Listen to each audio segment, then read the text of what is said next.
स्वागत है। आज हम भावनाओं की दुनिया में थोड़ी गहराई से उतर रहे हैं। कभी कभी ऐसा लगता है ना कि भावनाएं हमें जैसे कंट्रोल कर रही हों। मतलब अचानक गुस्सा आ जाना या बेवजह उदासी, कोई अनजाना सा डर। हाँ, तो हमारे पास ना थीबो मेरिस की एक किताब है, भावनाओं के स्वामी बनो। उससे कुछ खास बातें लिए हैं हमने। और किताब का जो मूल आइडिया है वो बड़ा सीधा सा है। हमारी जो भावनाएं हैं वो हमारे विचारों से ही पैदा होती हैं। और मजे की बात यह कि विचार वो हमारे हाथ में हो सकते हैं, हम उन्हें साध सकते हैं।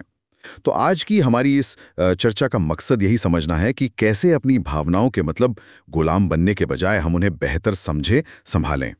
तो चलिए शुरू करते हैं। किताब एक सवाल उठाती है कि भाई, एक ही सिचुएशन होती है पर दो लोग बिल्कुल अलग तरह से रिएक्ट क्यों करते हैं। जैसे मान लीजिए परीक्षा में नंबर कम आए। एक सोचता है मैं तो किसी लायक ही नहीं, और एकदम दुखी। दूसरा सोचता है चलो ठीक है, अगली बार और मेहनत करूंगा, और वो मतलब आगे बढ़ जाता है। तो ये फर्क कहाँ से आया? विचारों से ही ना। बिल्कुल सही कहा आपने। असल में ना विचार ही वो बीज हैं जिनसे भावनाओं के पौधे उगते हैं। ये ये बिल्कुल वैसा ही है। अगर हम लगातार नेगेटिव सोचेंगे, जैसे मुझसे नहीं होगा या सब गड़बड़ी होगा, तो क्या होगा? डर, चिंता, निराशा, ऐसी ही भावनाएं आएंगी।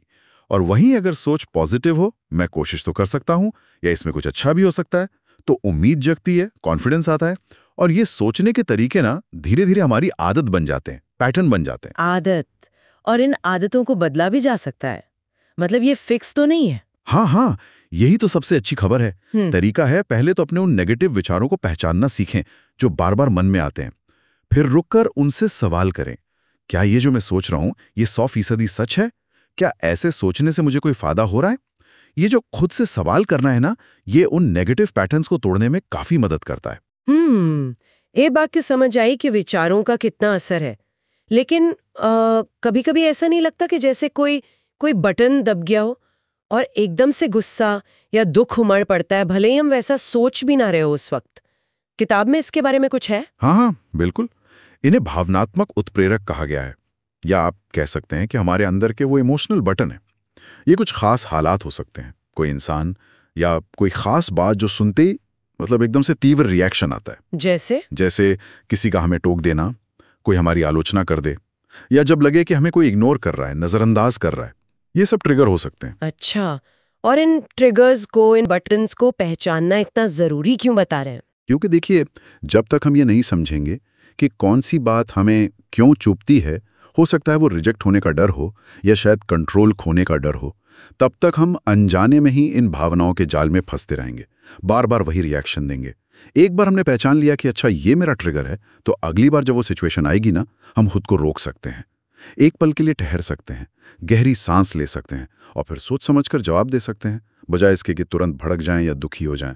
मतलब ऑटो पायलट मोड से बाहर आना। बिल्कुल, ये हमें उस ऑटो पायलट मोड से बाहर निकालता है। किताब में एक इमोशनल स्केल जैसी चीज का भी जिक्र है ना, जी कि भावनाएं जैसे एक सीढ़ी पर हों। जी हाँ, एक भावनात्मक पैमाने की बात है। नीचे की तरफ होती हैं वो भारी भावनाएं, डर, गुस्सा, निराशा, दोष। और जैसे जैसे हम ऊपर जाते हैं तो शांति, खुशी, कृतज्ञता जैसी भावनाएं आती हैं। और हम अक्सर नीचे अटके रहते हैं। हाँ, अक्सर होता यह है कि हमारी जब पुरानी नेगेटिव सोच है या जो बुरे अनुभव रहे हैं या फिर यही ट्रिगर्स, इनकी वजह से हम निचले लेवल्स पर चिंता, हताशा में अटके रह जाते हैं। ऊपर उठने के लिए अपने विचारों और जो हम रिएक्शन देते हैं उन पर काम करना पड़ता है। और यहीं पर वो एक्सेप्टेंस और डिटैचमेंट वाली बातें आती हैं। ये शब्द सुनने में थोड़े भारी लगते हैं। इनका मतलब क्या है आसान भाषा में? हाँ, देखिए, स्वीकृति या एक्सेप्टेंस का सीधा मतलब है कि जो भी भावना उठ रही है, चाहे वो नेगेटिव ही क्यों ना हो, उसे लड़ना नहीं है, बस उसे स्वीकार करना है। मानना है कि हाँ ठीक है, इस वक्त मुझे गुस्सा आ रहा है या मेरे अंदर अभी दुख की भावना है। लड़ने से वो और ताकतवर हो जाती है। अच्छा, लड़ना नहीं है। नहीं। और फिर आती है अनासक्ति या डिटैचमेंट। इसका मतलब है उस भावना को स्वीकार करने के बाद उसे थोड़ी सी दूरी बना लेना। उसको ऐसे देखना जैसे आप मान लीजिए आसमान में बादल देख रहे हो। अच्छा, ये दुख का एक बादल मेरे मन में आया है और अब ये जा रहा है। आप वो बादल नहीं हैं, आप तो उसे देखने वाले हैं। इससे क्या होता है कि वो भावना आप पर हावी नहीं हो पाती। ये भावनाओं को दबाना बिल्कुल नहीं है, ये उन्हें समझना है बिना उनमें बहे। ये तो बड़ा दिलचस्प नजरिया है। मतलब महसूस करना है पर बहना नहीं है उसमें। अच्छा, किताब में ये भी है कि हमारा मन या तो अतीत में लटका रहता है या भविष्य की चिंता में। बिल्कुल। और ज्यादातर तनाव तो इसी से होता है, या तो पुरानी बातों का पछतावा या आने वाले कल की फिक्र। इसीलिए वर्तमान क्षण में जीने पर, मतलब माइंडफुलनेस पर इतना जोर दिया गया है। माइंडफुलनेस। हाँ, इसका सीधा मतलब है जो अभी हो रहा है, जो आप अभी कर रहे हैं, बस उसी पर पूरा ध्यान देना। चाहे वो अपनी सांस पर ध्यान देना हो, या चाय पी रहे हैं तो बस उसके स्वाद पर, या कोई काम कर रहे हैं तो बस उसी पर। जब मन प्रेजेंट में रहता है तो वो ज्यादा शांत रहता है। और जब मान लीजिए कोई नेगेटिव भावना घेर ले, बहुत ज्यादा हावी हो रही हो, तब क्या? तब एक छोटा सा एक्शन लेना, कोई छोटा सा कदम उठाना भी बहुत मदद करता है। जरूरी नहीं कि कुछ बहुत बड़ा करें, बस अपनी जगह से उठकर थोड़ी देर टहल लेना, या कोई छोटा मोटा पेंडिंग काम निपटा लेना, या किसी दोस्त को फोन कर लेना। इससे होता क्या है कि वो जो एक जड़ता आ जाती है ना नेगेटिविटी में, वो टूटती है, ध्यान कहीं और चला जाता है। हाँ, वो स्टक वाली फीलिंग चली जाती है। एग्जैक्टली। किताब में एक और टेक्निक का जिक्र था, रीफ्रेमिंग, यानी नजरिया बदलना। ये क्या चीज है? रिफ्रेमिंग का मतलब है किसी बुरी या नेगेटिव घटना को एक अलग नजरिए से देखना। एक ऐसा नजरिया जो शायद ज्यादा पॉजिटिव हो या कम से कम न्यूट्रल हो।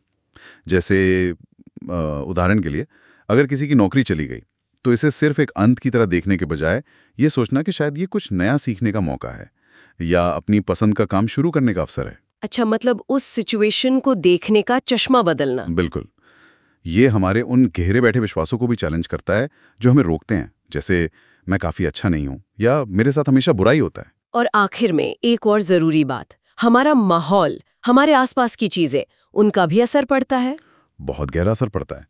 हमारा वातावरण, इसमें सब आता है। हम कैसे लोगों के साथ ज़्यादा वक्त बिताते हैं, हम किस तरह की जानकारी लेते हैं, क्या पढ़ते हैं, क्या देखते हैं, सोशल मीडिया पर क्या फॉलो करते हैं, और हमारे रहने की जगह, काम करने की जगह कैसी है, साफ सुथरी, व्यवस्थित है या बिखरी हुई है।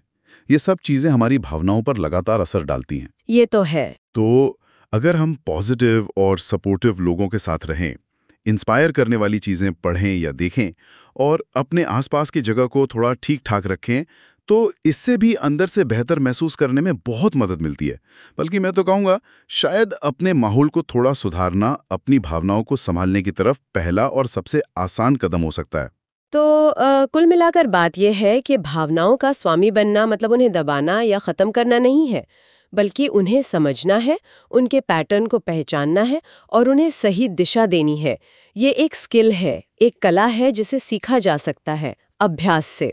इसमें अपने विचारों पर गौर करना, अपने ट्रिगर्स यानी वो बटन पहचानना, अपने लिमिटिंग बिलीव्स को बदलना। हाँ, और भावनाओं को स्वीकार करके उनसे थोड़ी दूरी बनाना सीखना, वर्तमान में रहना, ज़रूरत पड़ने पर छोटे एक्शन लेना और अपने माहौल को बेहतर बनाना, ये सब इसके ज़रूरी हिस्से हैं। बिल्कुल, ये कोई एक दिन का काम नहीं, एक लगातार चलने वाली प्रक्रिया है। सही कहा। तो जाते जाते एक सवाल हम सबके सोचने के लिए छोड़ जाते हैं। अगर हमारे विचार, हमारे विश्वास और हमारा वातावरण ही हमारी भावनाओं को बनाते बिगाड़ते हैं, तो आज, अभी हम अपने सोचने के तरीके में या अपने माहौल में ऐसा कौन सा एक छोटा सा, बिल्कुल छोटा सा बदलाव ला सकते हैं, जिसका असर हम अपनी भावनाओं पर शायद महसूस कर सकें? इस पर सोचिएगा जरूर।